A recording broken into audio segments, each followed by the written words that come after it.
High, চলো একসাথে ready হই। এর আগে পায়জামা পরে নেব, কারণ পায়জামা ছাড়া আধুরা আধুরা লাগে।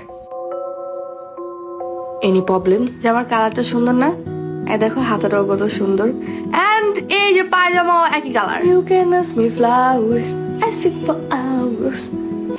দুনিয়ার সব মেয়েরা পরি হয়ে উড়ুক আর আমি ডাইনি হয়ে থাকি। জীবনে এত গিরগিটে মার্কা বন্ধু পাইছি যে এখন ডাইনি হয়ে ঘুরতেই বেশি ভালো লাগে। আমার সব সিক্রেটস আমি নিজের মধ্যে রাখবো, আর তুই তোর সব কথা আমাকে বলতে পারিস, কারণ আমি একটা ধান্দাবাজ। আমি সবাইকে এমনিতেও বলবো অমনিতেও বলবো। তুই আমাকে জলদি সবকিছু বল, কারণ একটু পরে আমাকে গ্রুপে গিয়ে তোকে নিয়ে গসিপও করা লাগবে। গড, কত রং দেখাইতে পারে মানুষ।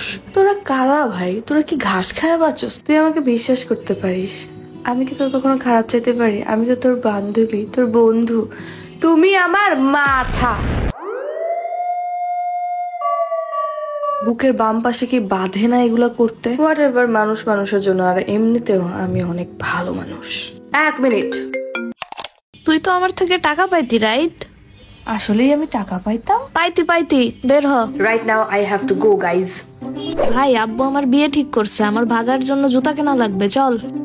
বান্ধবী মহল নিয়ে বিচিং করার পর আমি আমার বান্ধবীর সাথে লোট্টোর দোকানে কি করছিলাম তা নিয়ে কিছুক্ষণ ভাবনার পরে আমি জুতা দেখা শুরু করি। যেহেতু আমার বান্ধবী ভেগে যেতে যাচ্ছে, তাই স্নিকার্সে ওর জন্য বেস্ট হবে। লোট্টোর স্নিকার্সে আছে easy fit technology, boost technology plus ear memory foam, যা ওকে তাড়াতাড়ি দৌড়ানোর ক্ষেত্রে খুবই সাহায্য করবে। স্নিকার্স গুলো ছিল খুবই সুন্দর এবং কমফোর্টেবল। লাল জামার নিচে লাল চাড্ডি পরেও আমাকে বাইরে দৌড়ানোর জন্য বাজে উপদেশ দিয়েছিল, যা আমি এক চুলো পাত্তা না দিয়ে ওকে একটা স্পোর্টস টি শার্ট সাজেস্ট করি এবং বলি, এটা পরে তুই দৌড়া।